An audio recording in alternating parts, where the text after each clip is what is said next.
ಕಾರ್ಮಿಕರಿಗೆ RPL training ಅಂತೇಳಿ ಮಾಡಿ ಅವ್ರಿಗೆ 2,000 ದುಡ್ಡು ಮತ್ತು ಅವರು ಸುರಕ್ಷತಾ ಕಿಟ್ ಅಂತೇಳಿ ಇವತ್ತು ನೀಡ್ತಾ ಇದ್ವಿ. ಎಲ್ಲರಿಗೂ ಮಾಹಿತಿ ಕೊಟ್ಟು ಎಲ್ಲರನ್ನೂ ಕರೆಸ್ಕೊಂಡು ಇಲ್ಲೊಂದು 1,500 ಜನನ ಇಲ್ಲಿ ಕರೆಸಿ ಅವ್ರಿಗೆ ಬರಬೇಕಾದ ಸವಲತ್ತು ಒಂದು ಕಿಟ್ಟನ್ನು ವಿತರಣೆ ಮಾಡೋ ಒಂದು ಕಾರ್ಯಕ್ರಮ ಇಟ್ಕೊಂಡಿದ್ದಾರೆ.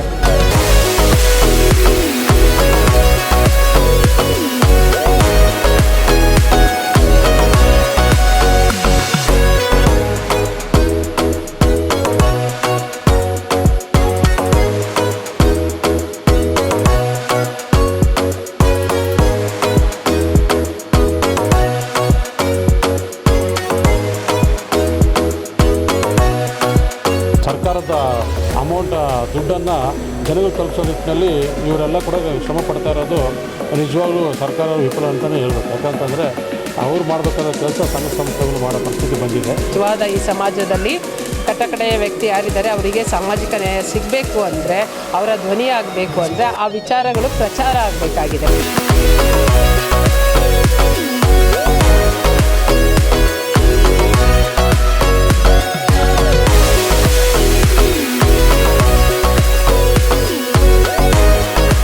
ಏನಿವತ್ತು ಕಟ್ಟಡ ಕಾರ್ಮಿಕ ಏನು ಇಲಾಖೆ ಇದೆ, ಕಾರ್ಮಿಕ ಇಲಾಖೆ ಮತ್ತು ಕರ್ನಾಟಕ ರಾಜ್ಯ ಕಟ್ಟಡ ಮತ್ತು ಅಸಂಘಟಿತ ಕಾರ್ಮಿಕರ ಒಕ್ಕೂಟ ವತಿಯಿಂದ ಏನಿವತ್ತು ಯಲಹಂಕ ಕ್ಷೇತ್ರದ ಕಟ್ಟಡ ಕಾರ್ಮಿಕರಿಗೆ ಆರ್ಪಿಎಲ್ ಟ್ರೈನಿಂಗ್ ಅಂತೇಳಿ ಮಾಡಿ ಅವ್ರಿಗೆ 2,000 ದುಡ್ಡು ಮತ್ತು ಅವರು ಸುರಕ್ಷತಾ ಕಿಟ್ ಅಂತೇಳಿ ಇವತ್ತು ನೀಡ್ತಾ ಇದ್ವಿ. ಇಲಾಖೆಯಿಂದ ಬರುವಂಥ ಸವಲತ್ತುಗಳನ್ನು ಕಾರ್ಮಿಕರಿಗೆ ಕೊಡಿಸೋ ನಿಟ್ಟಿನಲ್ಲಿ ಇವತ್ತು ಏನು ಯಲಹಂಕ ಕ್ಷೇತ್ರದ ಜನಪ್ರಿಯ ಶಾಸಕರಾದಂಥ ನಮ್ಮ ವಿಶ್ವನಾಥ್ ಸಾಹೇಬ್ರಿದ್ದಾರೆ, ಅವರ ನೇತೃತ್ವದಲ್ಲಿ ಅವರ ಸಹಕಾರದೊಂದಿಗೆ ಇವತ್ತು 1,500 ಕಾರ್ಮಿಕರಿಗೆ ಚಾಲನೆಯನ್ನು ನೀಡಿದ್ದೀವಿ. ಇವತ್ತು ಸುಮಾರು 400ಕ್ಕೂ ಹೆಚ್ಚು ಕಾರ್ಮಿಕರನ್ನ ಇವತ್ತು ಟ್ರೈನಿಂಗನ್ನು ಮಾಡ್ತಾಯಿದ್ದೀವಿ. ಇನ್ನೂ 2 ದಿನ 400 ಥರ ಇನ್ನೂ 2 ಸಲ ನಾವು ಕಾರ್ಮಿಕರಿಗೆ ಟ್ರೈನಿಂಗನ್ನು ಮಾಡಿ ಕಾರ್ಮಿಕರಿಗೆ ಸಿಗುವಂಥ ಸವಲತ್ತುಗಳನ್ನ ಅವ್ರಿಗೆ ಮನಮುಟ್ಟಿ ಕಾರ್ಮಿಕರ ಅರಿವು ಕಾರ್ಯಕ್ರಮವನ್ನು ಮಾಡ್ತಾಯಿದ್ದೀವಿ. ಇವತ್ತು ಎಷ್ಟೋ ಜನ ಕಾರ್ಮಿಕರ ಕಾರ್ಡನ್ನು ಮಾಡಿಸ್ಕೊಂಡಿರೋ ಸವಲತ್ತನ್ನು ತೊಗೊತಾ ಇಲ್ಲ. ಅಂಥ ಕಾರ್ಮಿಕರನ್ನ ಗುರುತಿಸಿ ಏನು ನಮ್ಮ ಯಲಹಂಕ ವಿಧಾನಸಭಾ ಕ್ಷೇತ್ರದ ಎಲ್ಲ ಕಾರ್ಮಿಕರನ್ನ ಗುರುತಿಸಿ ಅವರಿಗೆ ಸರ್ಕಾರದಿಂದ ಬರೋ ಸವಲತ್ತನ್ನು ನಾವು ಕೊಡಿಸ್ಬೇಕು ಅನ್ನೋ ನಿಟ್ಟಿನಲ್ಲಿ ನಮ್ಮೆಲ್ಲ ಮುಖಂಡರ ನಾಯಕತ್ವದಲ್ಲಿ ಒಂದು ಕಚೇರಿಯನ್ನು ತೆರೆದು ಕಾರ್ಮಿಕರಿಗೆ ನ್ಯಾಯ ಕೊಡಿಸುವಂಥ ಕೆಲಸವನ್ನು ಮಾಡ್ತಾಯಿದ್ದೀವಿ. ಏನಿವತ್ತು ನಮ್ಮ ಏನು ಯಲಹಂಕ ಕ್ಷೇತ್ರದಲ್ಲಿ ಸುಮಾರು ಒಂದು 20-35 ಹೆಚ್ಚು ಕಟ್ಟಡ ಕಾರ್ಮಿಕರು ಇದ್ದಾರೆ. ಸೊ ಅವರೆಲ್ಲ ಒಂದು ಕಡೆ ಸರ್ಕಾರದಿಂದ ಬರೋ ಸವಲತ್ತನ್ನು ತೆಗೆದುಕೊಳ್ಳದೆ ವಂಚಿತರಾಗ್ತಿದ್ದಾರೆ. ಏನಪ್ಪ ವಿಚಾರ ಅಂದರೆ ಅವ್ರಿಗೆ ಮಾಹಿತಿ ಕೊರತೆ ಇದೆ. ಹಾಗಾಗಿ ಇವತ್ತು ನಮ್ಮಲ್ಲಿ ನೋಂದಣಿಯಾಗಿರ್ತಕ್ಕಂಥ 1,500 ಜನ ಕಾರ್ಮಿಕರಿಗೆ ಮಾತ್ರ ನಾವು ಸರ್ಕಾರದಿಂದ ಬರುವಂಥ ಸವಲತ್ತು ಏನಿದೆ 2,000 ದುಡ್ಡು ಮತ್ತು ಆರ್ಪಿಎಲ್ ಟ್ರೈನಿಂಗ್ ಇದೆ ಅದನ್ನು ಕೊಡಿಸುವಂಥ ಕೆಲಸವನ್ನು ಮಾಡ್ತಾಯಿದ್ದೀವಿ.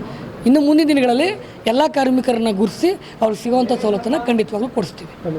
ಕಟ್ಟಡ ಕಾರ್ಮಿಕರು, ಅಸಂಘಟಿತ ಕಾರ್ಮಿಕರು ಅಂತ ಕಾರ್ಮಿಕರಿಗೆ ಅದು ಹೇಳಬೇಕಾದ್ರೆ ನಮ್ಮ ಈ ಭಾಗದಲ್ಲಿ ವಾರ್ಡು 2 ಅಥವಾ 3ನೇ ವಾರ್ಡ್ನ ಚೌಡೇಶ್ವರಿ ವಾರ್ಡಿನ ಹೆಚ್ಚಿಗೆ ಕಾರ್ಮಿಕರೇ ಇರೋದ್ರಿಂದ ಆ ಕಾರ್ಮಿಕರಿಗೆ ಸರ್ಕಾರದಿಂದ ಬರಬೇಕಾದ ಸವಲತ್ತುಗಳನ್ನು ಇವತ್ತಿನ ದಿವಸ ನಮ್ಮ ಪ್ರಸನ್ನಗೌಡ ಅವರು ಎಲ್ಲರಿಗೂ ಮಾಹಿತಿ ಕೊಟ್ಟು ಎಲ್ಲರನ್ನೂ ಕರೆಸ್ಕೊಂಡು ಇಲ್ಲೊಂದು 1,500 ಜನನ ಇಲ್ಲಿ ಕರೆಸಿ ಅವ್ರಿಗೆ ಬರಬೇಕಾದ ಸವಲತ್ತು ಒಂದು ಕಿಟ್ಟನ್ನು ವಿತರಣೆ ಮಾಡೋ ಒಂದು ಕಾರ್ಯಕ್ರಮ ಇಟ್ಕೊಂಡಿದ್ದಾರೆ.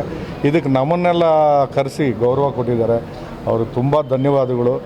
ಎರಡನೇದಾಗಿ ಅವರು ಪ್ರತಿಯೊಬ್ಬರಿಗೆ ಸರ್ಕಾರದಿಂದ ಬರುವಂಥ ಸವಲತ್ತುಗಳನ್ನು ಮುಟ್ಟಿಸೋದ್ರಲ್ಲಿ ಅವರು ಇದ್ದಾರೆ. ಅವರು ಪ್ರತಿಯೊಬ್ಬರಿಗೆ ಹೇಳ್ತಾವ್ರೆ, ನನ್ನ ನಂಬರ್ ತಗೊಳ್ಳಿ, ನಿಮಗೇನು ಮಾಹಿತಿ ಬೇಕು ನನಗೆ ಕೇಳಿ ಅಂತವ್ರೆ.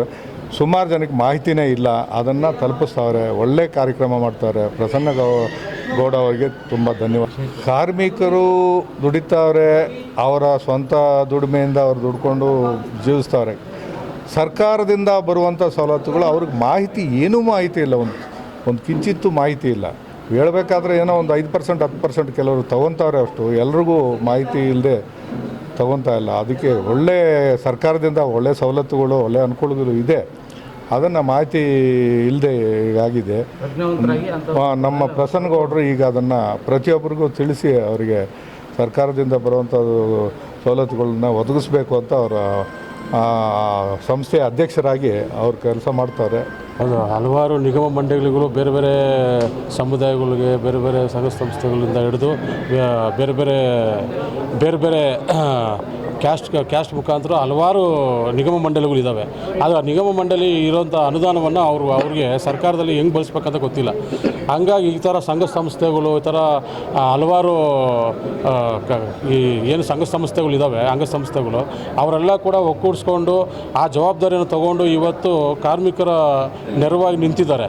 ಅದು ಏನಿದೆ ಆ ನಿಗಮ ಮಂಡಳಿಯಲ್ಲಿ ಏನಿದೆಯೋ ಆ ಒಂದು ಸರ್ಕಾರದ ಅಮೌಂಟ್ ದುಡ್ಡನ್ನು ಜನಗಳು ತಲುಪಿಸೋ ನಿಟ್ಟಿನಲ್ಲಿ ಇವರೆಲ್ಲ ಕೂಡ ಶ್ರಮ ಪಡ್ತಾ ಇರೋದು ನಿಜವಾಗ್ಲೂ ಸರ್ಕಾರ ವಿಫಲ ಅಂತಲೇ ಹೇಳಬೇಕು. ಯಾಕಂತಂದರೆ ಅವ್ರು ಮಾಡಬೇಕಾದ ಕೆಲಸ ಸಂಘ ಸಂಸ್ಥೆಗಳು ಮಾಡೋ ಪರಿಸ್ಥಿತಿ ಬಂದಿದೆ. ಹಾಗಾದರೆ ಇನ್ನೊಂದು ವಿಷಯ ಏನಂತ, ನಮ್ಮ ಯಲಹಂಕದಲ್ಲಿ ಸುಮಾರು ಹಲವಾರು ಕಟ್ಟಡ ಕಾರ್ಮಿಕರು, ಸುಮಾರು ಬಡ ಜನರು ಇರೋದ್ರಿಂದ ಶಾಸಕರು ಒಂದು ನೇತೃತ್ವದಲ್ಲಿ ಈ ಒಂದು ಕಾರ್ಯಕ್ರಮ ನಡೀತಾ ಇರೋದು ನಮಗೆಲ್ಲ ಹೆಮ್ಮೆಯ ವಿಚಾರ. ಆಮೇಲೆ 1500 ಜನಕ್ಕೆ ಕೊಡೋ ನಿಟ್ಟಿನಲ್ಲಿ ಪ್ರಸನ್ನ ಸರ್ ಅವರು ಆಲ್ರೆಡಿ ಇದನ್ನು ಮೊದಲೇ ಪ್ಲ್ಯಾನ್ ಮಾಡಿದ್ರು. ಇಲ್ಲಿ ಇದು ಜಸ್ಟ್ ಒಂದು 400 ಜನಕ್ಕೆ ಇಲ್ಲಿ ಕೊಡ್ತಿರೋದು. ಇನ್ನೂ 2 ಬಾರಿ ಕೊಡೋದಿದೆ, ಕಾರ್ಮಿಕರನ್ನ ಒಕ್ಕೂಡಿಸ್ಕೊಂಡು ಮಾಡೋದಿದೆ. ಅದಾದ ನಂತರ ಇಲ್ಲೇ ಕೂಡ ಅವರು ಕಚೇರಿ ಮಾಡಬೇಕು ಸರ್, ಆಫೀಸ್ ಮಾಡೋಣ. ಇಲ್ಲಿ ಸುಮಾರು 25,000 ಜನಸಂಖ್ಯೆ ಕಾರ್ಮಿಕರಿದ್ದಾರೆ ಇಲ್ಲಿ. ಇನ್ನೂ ಅವ್ರಿಗೆಲ್ಲ ಸವಲತ್ತುಗಳು ತಲುಪಿಸ್ಬೇಕು ಅಂತ ಅವರೆಲ್ಲ ಯೋಚನೆ ಮಾಡ್ತಿದ್ದಾರೆ. ಅವ್ರಿಗೆ ಕೂಡ ನಾವೆಲ್ಲ ಧನ್ಯವಾದಗಳು ತಿಳಿಸ್ತೀವಿ. ಇಂಥದ್ದು ಯೋಚನೆ ಮಾಡಿ ನಮ್ಮ ಯಲಹಂಕದಲ್ಲಿ ಕೂಡ ಶಾಸಕರ ಸಹಕಾರದಲ್ಲಿ ಇದೆಲ್ಲ ಮಾಡ್ತಾ ಇರೋದಕ್ಕೆ. ಕಾರ್ಮಿಕರು ಸವಲತ್ತುಗಳನ್ನ ಪಡ್ಕೋಬೇಕು. ಯಾಕಂತಂದ್ರೆ ಅವ್ರಿಗೆ ಮಾಹಿತಿ ಕೊರತೆ ಇದೆ. ಆಮೇಲೆ ಅವ್ರಿಗೆ ಎಲ್ಲಿ ಏನು ಸಿಗ್ತದೆ ಅಂತ ಗೊತ್ತಿಲ್ಲ. ಯಾವ ಅಧಿಕಾರಿ ಹತ್ರ ಹೋಗ್ಬೇಕಾದ್ರೂ ಕೂಡ ಭಯ ಬೀಳ್ತಾರೆ, ಅಲ್ಲಿ ಹೋದ್ರೆ ಏನಂತಾರೋ ಏನೋ ಅಂತ ಅಂದ್ಬಿಟ್ಟು. ಅದಕ್ಕೆ ಆ ಮಾಹಿತಿಯನ್ನು ಈ ಥರ ಸಂಘ ಸಂಸ್ಥೆಯಲ್ಲಿ ಅಂತ ಪಡ್ಕೊಳ್ಳಿ. ಅವರು ಇನ್ನೂ ಹೆಚ್ಚಿನ ಸಂಖ್ಯೆಯಲ್ಲಿ ಲೇಬರ್ ಕಾರ್ಡ್ಸ್ ಎಲ್ಲ ಮಾಡಿಸ್ಕೊಂಡು ಏನೋ ಸವಲತ್ತುಗಳಿದ್ದಾವೆ, ಮರಣ ಹೊಂದೋದಾಗ ಆಗಿರ್ಬೋದು, ಆಮೇಲೆ ಡೆಲಿವರಿ ಆದಂಥ ಸಂದರ್ಭದಲ್ಲಿ ಆಗಿರ್ಬೋದು, ಮಕ್ಕಳಿಗೆ ಸ್ಕಾಲರ್ಶಿಪ್ ಆಗಿರ್ಬೋದು, ಈ ರೀತಿ ಅವ್ರಿಗೆ ಏನಾದರೂ ಕೆಲಸ ಮಾಡೋ ಸಮಯದಲ್ಲಿ ಏನಾದರೂ ಹೆಚ್ಚು ಕಡಿಮೆ ಆಗಿ ಬಿದ್ದು ಕಾಲಕ್ಕೆ ಏನಾದರೂ ಈ ಥರ ಪರಿಸ್ಥಿತಿ ಬಂದಾಗ ಅವ್ರಿಗೆ ಏನೇನು ಅನುಕೂಲ ಆಗಬೇಕು ಅದನ್ನೆಲ್ಲ ಕೂಡ ಅವ್ರು ಪಡ್ಕೊಬೇಕು ಅಂತ ಈ ಮುಖಾಂತರ ತಿಳಿಸ್ತಾ ಇದ್ದೀನಿ. ಮತ್ತು ಎಲ್ಲ ಆನ್ಲೈನ್ ಆಗಿಬಿಟ್ಟಿದೆ. ಆನ್ಲೈನ್ ಆಗಿರೋದು ಒಂದು ಕಡೆ ಒಳ್ಳೆಯದೇ ಆದರೂ, ಮತ್ತೊಂದು ಕಡೆ ಅನಕ್ಷರತೆಯಿಂದ ಬಳಲ್ತಾ ಇರೋ ನಮ್ಮಂಥ ಕಾರ್ಮಿಕರಿಗೆ ಏನಾಗುತ್ತೆ ಅಂದರೆ ಆ ಮಾಹಿತಿ ಸಿಗಲ್ಲ. ಯಾಕಂದರೆ ನಾವು ಎಲ್ಲ ಆಂಡ್ರಾಯ್ಡ್ ಬಳಸ್ತಾ ಇರೋದಾರೆ ಅಂತ ಸರ್ಕಾರದ ಕಲ್ಪನೆಯಲ್ಲಿರ್ಬೋದು ಅಥವಾ ಕಾರ್ಮಿಕ ಇಲಾಖೆಯಲ್ಲಿರ್ಬೋದು. ಇವತ್ತು ಒಂದು ಬೇಸಿಕ್ ಫೋನ್ ಇಲ್ಲದೆ ಇರುವಂಥ ಕಾರ್ಮಿಕರು ನಮ್ಮ ಜೊತೆ ನಾವು ಸಾಕಷ್ಟು ಜನನ ನೋಡ್ತಾ ಇದ್ದೇವೆ. ಇಲ್ಲಿ ಮುಖ್ಯವಾಗಿ ಸರ್ಕಾರ ಏನಾಗಬೇಕಾಗಿದೆ ಅಂದರೆ ಆನ್ಲೈನ್ ಇದ್ದರೂ ಕೂಡ ಆಫ್ಲೈನಲ್ಲಿ ಇಂಥ ವಿಚಾರಗಳನ್ನು ಏನು ಗರ್ಭದಿಂದ ಗೋರಿವರೆಗೆ ಸೌಲಭ್ಯಗಳು ಸರ್ಕಾರ ಕೊಡ್ತಾ ಇದೆ ಇವತ್ತಿಲ್ಲ ಅಂತಲ್ಲ. ಆದರೆ ಅದು ನಮ್ಮಂಥ ಕಟ್ಟಕಡೆಯ ಕಾರ್ಮಿಕರಿಗೆ, ನಿಜವಾದ ಈ ಸಮಾಜದಲ್ಲಿ ಕಟ್ಟಕಡೆಯ ವ್ಯಕ್ತಿ ಯಾರಿದ್ದಾರೆ ಅವರಿಗೆ ಸಾಮಾಜಿಕ ನ್ಯಾಯ ಸಿಗಬೇಕು ಅಂದರೆ, ಅವರ ಧ್ವನಿ ಆಗಬೇಕು ಅಂದರೆ ಆ ವಿಚಾರಗಳು ಪ್ರಚಾರ ಆಗಬೇಕಾಗಿದೆ. ಪ್ರಚಾರ ಆಗಬೇಕು ಅಂದರೆ ಈಗ ಪ್ರಸನ್ನ ಗೌಡ್ರಂಥವರೇ ಎಲ್ಲ ಕಡೆನೂ ಬಂದು ಹೇಳೋಕ್ಕಾಗಲ್ಲ. ಎಲ್ಲ ಸಂಘಟನೆ, ನೀವು ಮಾಧ್ಯಮದವರು ಕೂಡ ಎಲ್ಲ ಕಡೆ ಅದನ್ನೇ ಪ್ರಚಾರ ಮಾಡ್ಕೊಂಡು ಕೂರೋಕ್ಕಾಗಲ್ಲ. ಹಾಗಾಗಿ ಇದನ್ನು ಸರಳೀಕೃತ ಮಾಡಬೇಕು. ಸರಳೀಕೃತ ಮಾಡೋದ್ರ ಮೂಲಕ ಎಲ್ಲ ಕಾರ್ಮಿಕರಿಗೂ, ಈ ದೇಶದಲ್ಲಿ ವಿಶೇಷವಾಗಿ ಕರ್ನಾಟಕದಲ್ಲಿ 26 ಲಕ್ಷ ಜನ ಕಟ್ಟಡ ಕಾರ್ಮಿಕರು ನಾವು ಕೆಲಸ ಮಾಡ್ತಾ ಇದ್ದೀವಿ. ಅವರಿಗೆ ಆ ಸೌಲಭ್ಯಗಳು ನೇರವಾಗಿ ಅವರಿಗೆ ಸಿಗಬೇಕು ಅಂಥೇಳಿ ನನ್ನ ಅಭಿಪ್ರಾಯ. ಜೈ ಜವಾನ್ ಜೈ ಕಿಸಾನ್ ಎನ್ನೋ ರೀತಿ ಕಾರ್ಮಿಕನೂ ಸಹ ದೇಶ ಕಟ್ಟೋ ನಿಟ್ಟಿನಲ್ಲಿ, ಮನೆ ಕಟ್ಟೋ ನಿಟ್ಟಿನಲ್ಲಿ, ಸಮಾಜ ಕಟ್ಟೋ ನಿಟ್ಟಿನಲ್ಲಿ ತುಂಬ ಶ್ರಮ ಆಗ್ತಾ ಇದ್ದಾನೆ. ಅಂತಹ ಶ್ರಮ ಆಗ್ತಕ್ಕಂಥ ಕಾರ್ಮಿಕರನ್ನು ಒಂದು ಕಡೆ ಸೇರಿಸಿ ಏನೆಲ್ಲ ಸಾಧನ ಸೌಲಭ್ಯಗಳಿದೆ ಅದನ್ನು ಕೊಡ್ತಕ್ಕಂಥ ಕೆಲಸನ ಅನೇಕ ಜನ ಒಳ್ಳೆ ಮನಸ್ಸಿರ್ತಕ್ಕಂಥ ಮನಸ್ಸುಳ್ಳವರು ಮಾಡ್ತಾ ಇದ್ದಾರೆ. ಇದೇ ರೀತಿ ಒಳ್ಳೆ ಕೆಲಸಗಳು ನಿರಂತರವಾಗಿ ಮುಂದುವರಿಲಿ, ಅಸಂಘಟಿತ ಕಾರ್ಮಿಕರಿಗೆ ಸೌಲಭ್ಯಗಳು ಸಿಗಲಿ. ಶಶಾಂಕ್ ಜೊತೆ ಸುರೇಶ್ ಬಾಬು, ವಿಶ್ವಭಾರತಿ, ಯಲಹಂಕ.